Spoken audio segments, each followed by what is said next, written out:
మౌన పోరాటం.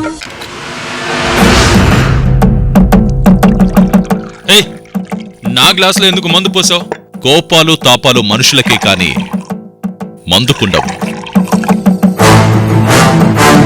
ఇది అన్ని గ్లాసుల వారిని సమానంగా చూస్తుంది.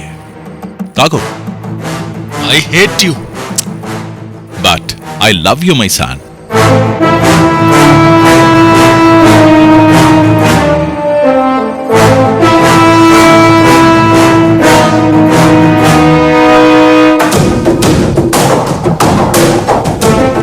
నిన్ను చూస్తుంటే నాకు సంబరంగా ఉందిరా. నీకన్నీ నా బుద్ధులే. బాక్సింగ్ సేమ్, కోపము సేమ్. ఇదిగో మన బ్రాండ్ కూడా సేమే. ఈ సాక్ష్యాలు చాలవు మనిద్దరం తండ్రి కొడుకులం అని చెప్పడానికి? మనిద్దరికీ సేమ్ టేస్ట్ అని చెప్పడానికి? మాట్లాడింది చాలు, ఇంకా ఆపు. సరే, నువ్వు తాగు.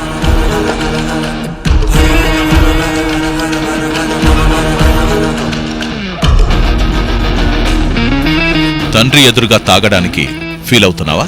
చిచి, అసలు నేను నిన్ను తండ్రినే ఫీల్ అవ్వట్లేదు. నిజంగా నువ్వలా ఫీల్ అవుతుంటే ఈ పాటికి ఆ మందు తాగుండేవాడివి. తాగటం లేదు అంటే తండ్రిగా నాకు గౌరవం ఇస్తున్నావు అన్నమాట. చిచి, నీకు నేను గౌరవం ఇవ్వడం ఏంటి?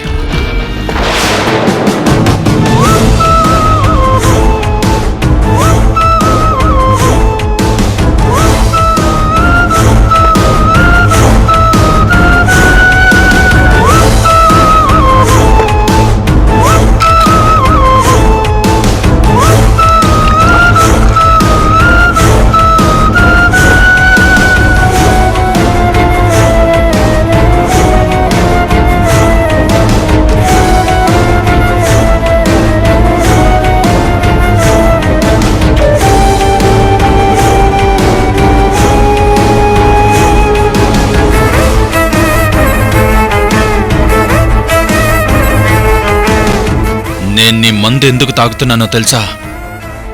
నాకు నీ మీద ఏమాత్రం గౌరవం లేదని చెప్పడానికి. Once again I hate you. Still I love you my son.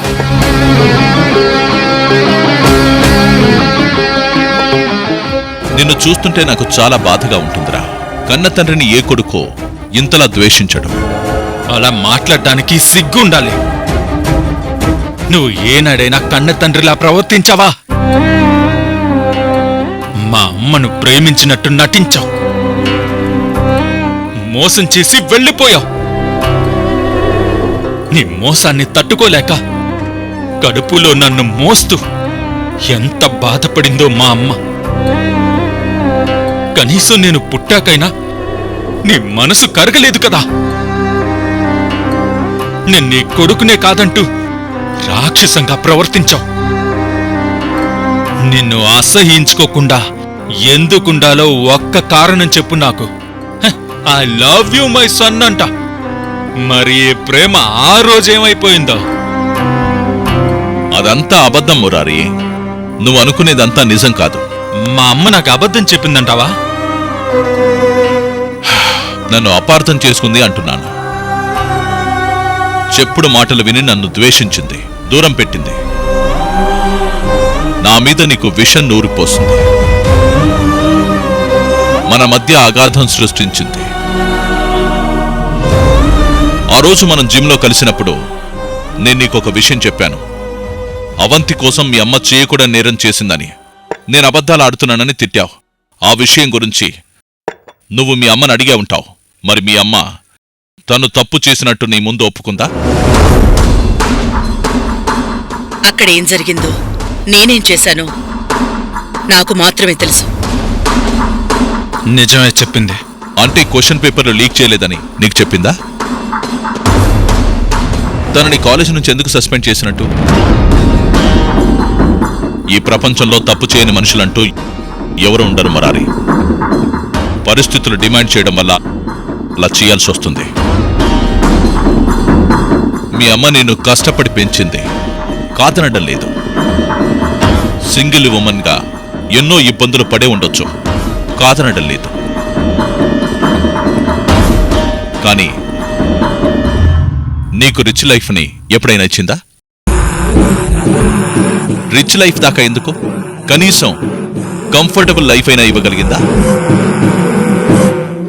నువ్వు ఇంత కష్టంగా బ్రతకాల్సిన అవసరం ఏంట్రా? ఇంట్లో ఉన్న కొడుకును పట్టించుకోదు గాని మాట్లాడితే చాలు ఊళ్ళో వాళ్ళందరికీ సహాయం చేస్తుంది. ఆ అవంతి హాస్పిటల్లో చేరింది 10 లక్షలు కడుతుందా? కాలేజీలో చదివే గూడెం పిల్లలకు లక్షలు స్కాలర్షిప్లు ఇస్తుందా? గూడెంలో ఎవరికో పుట్టిన పిల్లను తెచ్చి ఇంట్లో పెట్టుకొని పెంచుతుందా? నిన్ను నీ అవసరాల్ని పట్టించుకోకుండా గాలికి వదిలేస్తుందా? ఇదే న్యాయం రా. నీకంత అన్యాయం చేస్తుంటే కనీసం ఒక్కసారైనా ఆలోచించవా? ఇలా బారుకొచ్చి మందు కొడుతూ మదన పట్టం కాదురా. ఒక్కసారి ఆలోచించు. ఎన్ని తప్పులు చేసినా నీ అమ్మను వెనకేసుకొని రావడం ఆవిడ అదృష్టం. ఆవిడ నిన్ను ఏమాత్రం పట్టించుకోకపోవడం నీ దురదృష్టం.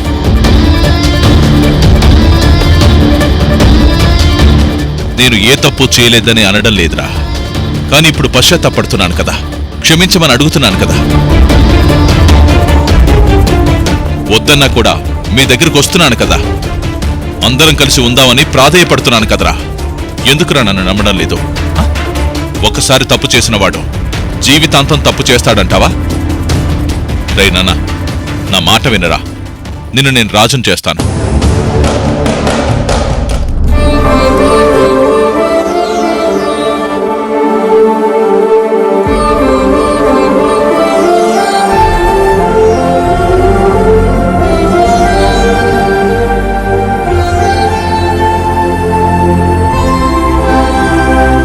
పడుకోమ్మా.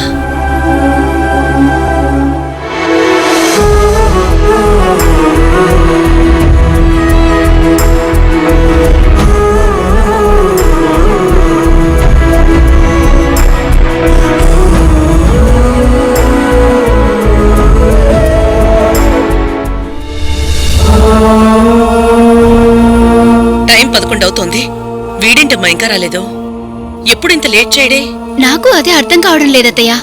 బావ ఇప్పుడే వస్తున్నానని ఫోన్ చేసి 2 గంటలవుతోంది. నేను ట్రై చేస్తుంటే తన నెంబర్ కలవడం లేదు. ఎక్కడ ఇరుక్కుపోయాడో ఏంటో. మళ్ళీ ఇంకోసారి ఫోన్ చేయి. సరే అత్తయ్య.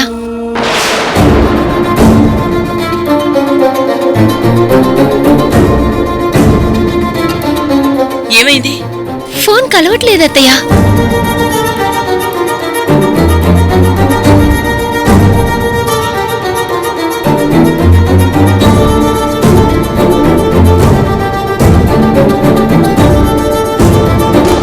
మీ అమ్మ మొండిదిరా. తన సిద్ధాంతాన్ని కట్టుబట్లని వదులుకోలేకపోతోంది. ఊరికి ఉపకారం చేస్తూ నీకు మాత్రం అపకారం చేస్తోంది.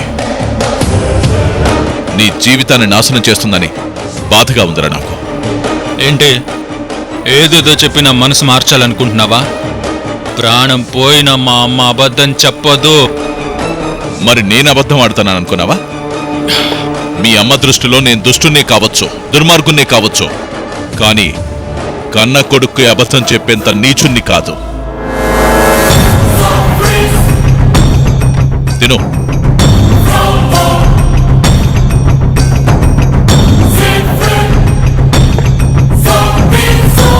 రేయ్, జరిగిపోయిందేదో జరిగిపోయింది.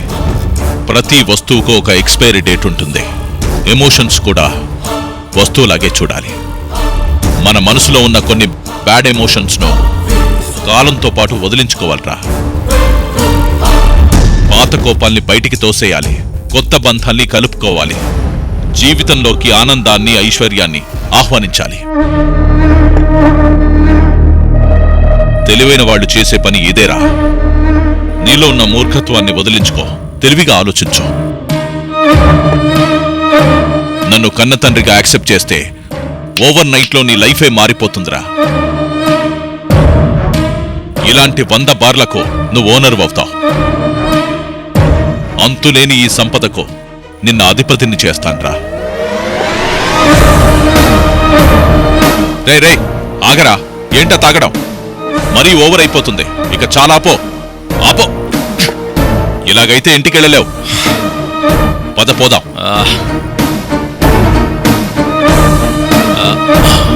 రేయ్ మురారి, రేయ్ మురారి,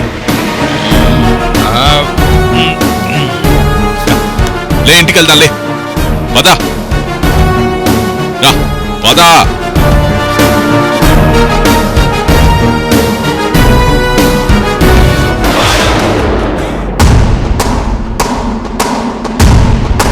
బావ ఎక్కడికెళ్ళుంటాడు? నాకేమీ అర్థం కావడం లేదు. ఇంతకుముందు ఫోన్ చేస్తేనేమో కలవలేదు, ఇప్పుడేమో స్విచ్ ఆఫ్ వస్తోంది. బుద్ధి లేదు వాడికి.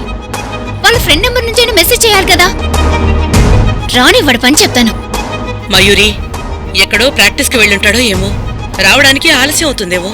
రానిలే, ఎందుకు తిడతావు? ఆ కొడుకు మీద ఒక్క మాట పడనేవుగా.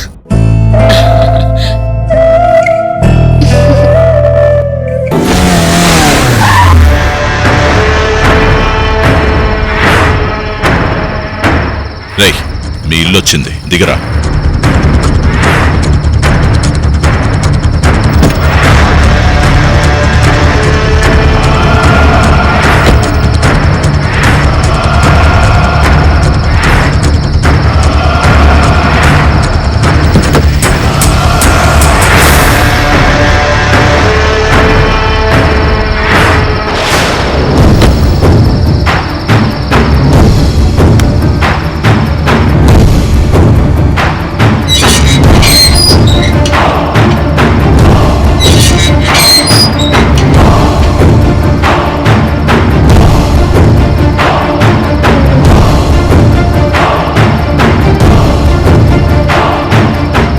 దుర్గా, వీణ్ణేదో ఆకాశంలో నిలబెట్టాలనుకుంటున్నావు కదూ?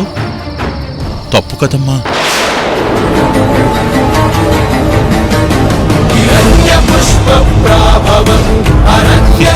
వీణ్ణి మరీ అంత నీతిగా పెంచితే ఎలా?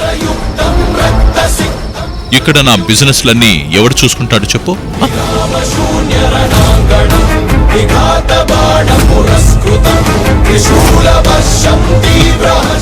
అందుకే వీణ్ణి కొంచెం కొంచెంగా చెడగొట్టి నా దారికి తెచ్చుకుంటాను.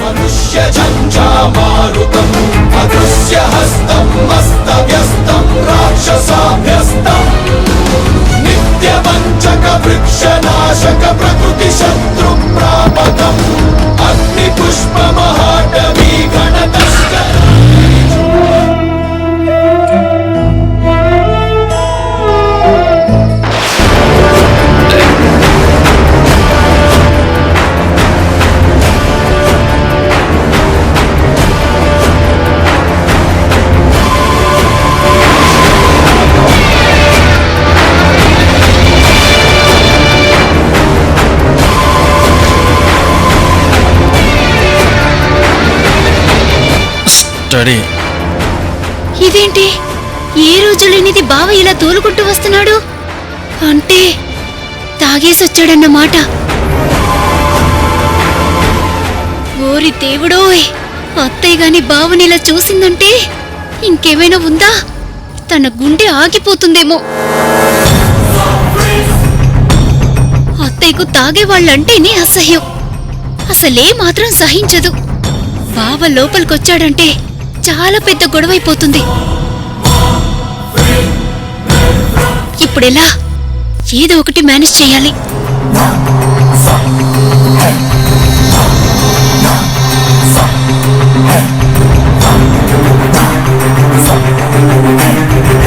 అత్తయ్య, నువ్వెళ్ళి పడుకో.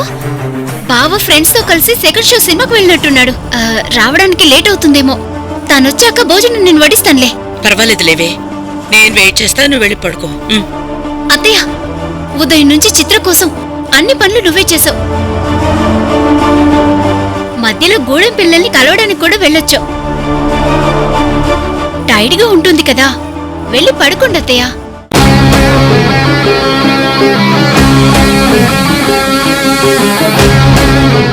ఏంటత్తయ్య, నీ కొడుక్కి సరిగ్గా అన్నం పెట్టానని నీకేమైనా డౌటా? అదేం లేదులేవే. సర్లే, నేను వెళ్ళి పడుకుంటాను.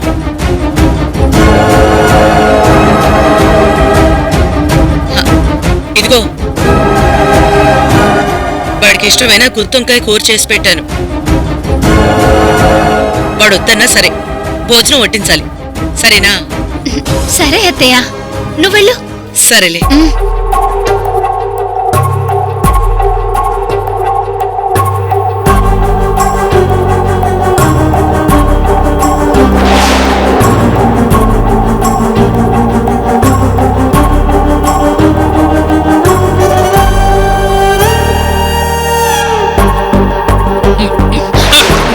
బావా బావా బావా, మయూరి, అరవకు బావా, అత్తయ్య వింటుంది.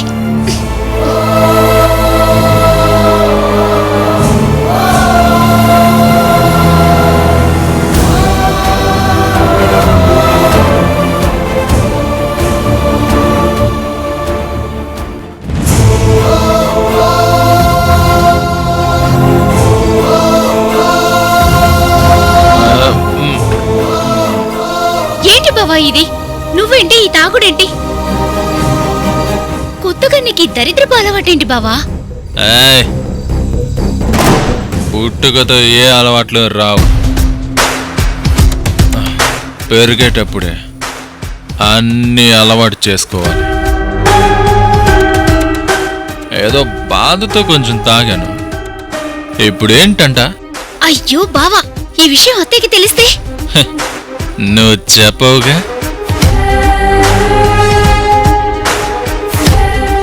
సర్లే, నువ్వు ఫ్రెష్ అప్ అవ్వు, నేను వెళ్ళి భోజనం తీసుకొస్తాను.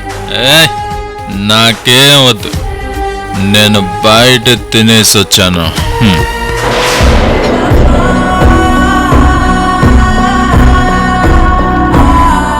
అత్త ఏమో బావ మీదే ఎంతో నమ్మకం పెట్టుకునుంది. ప్రతి క్షణం తన భవిష్యత్తు గురించి ఆలోచిస్తుంది. బావ చూస్తేనేమో ఇలా చేస్తున్నాడు. అయ్యో, ఈ విషయం అత్తయ్యకి తెలిస్తే ఏం జరుగుతుందో ఏమో.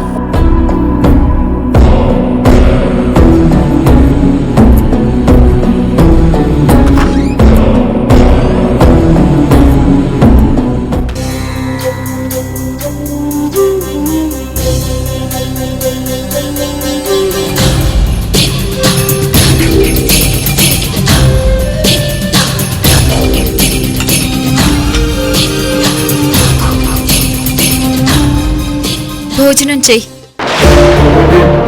భోజనం చేయమంటే మాట్లాడవేంటి ద్వారకా? నాకు ఆకలిగా లేదు. ఉదయం నుంచి ఏమీ తినలేదు, ఆకలిగా లేదంటావేంటి? నీ కోపం నా మీద చూపించు, అన్నం మీద కాదు. నాకెవరి మీద కోపం లేదు. ఎవరి మీద కోపం చూపిస్తే మాత్రం ఎవరు ఊరుకుంటారు? అసలేంటి నీ ప్రాబ్లం? ప్రాబ్లం నాది కాదు, నీది. పగ ప్రతీకారంతో రగిలిపోతూ మంచి మనుషుల మీద బురద జల్లుతున్నావు. 10 మందికి మేలు చేసే వాళ్ళ మనస్సు నువ్వు బాధ పెడుతున్నావు. మేలు చేసే వాళ్ళెవరో కీడు చేసే వాళ్ళెవరో నాకు బాగా తెలుసు. నువ్వే తెలుసుకోలేకపోతున్నావు. అందుకే అమ్మ అమ్మ అంటూ గుడ్డిగా దుర్గాని సపోర్ట్ చేస్తున్నావు. నువ్వు ఆవిడ గారి బాధ గురించి ఆలోచిస్తున్నావు కానీ తల్లిని కోల్పోయి చిన్నతనం నుంచి నేను పడుతున్న క్షోభను నువ్వు అర్థం చేసుకోలేకపోతున్నావు. మీ ఇద్దరికీ పరిచయమై నిండా 3 నెలలు కాలేదు. నేనేదో ఆవిడికి ద్రోహం చేశానని తెగ ఫీల్ అయిపోతున్నావు. ఆవిడ నాకు కన్న తల్లి కాకపోవచ్చు, పెంచిన తల్లి కాకపోవచ్చు, కానీ ఒక మనిషిని తల్లిలాగా అభిమానించడానికి బంధాలు బంధుత్వాలు ఉండాల్సిన అవసరం లేదు. మనసుంటే చాలు. ఏ బంధం ఉందని నేను నిన్ను అభిమానించినా, ఏ బంధుత్వం ఉందని నేను నిన్ను ప్రేమించినా, ఏ నమ్మకంతో జీవితాంతం నీతో కలిసి ఉండడానికి నేను సిద్ధపడ్డాను. నీ మీదున్న నమ్మకమే నాకు ఆ అమ్మ మీద ఉంది. నీ లెక్కనే ఆమెను అభిమానిస్తాను, ప్రేమిస్తాను, నమ్ముతాను.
ఇప్పుడు నీకేం కావాలో చెప్పు.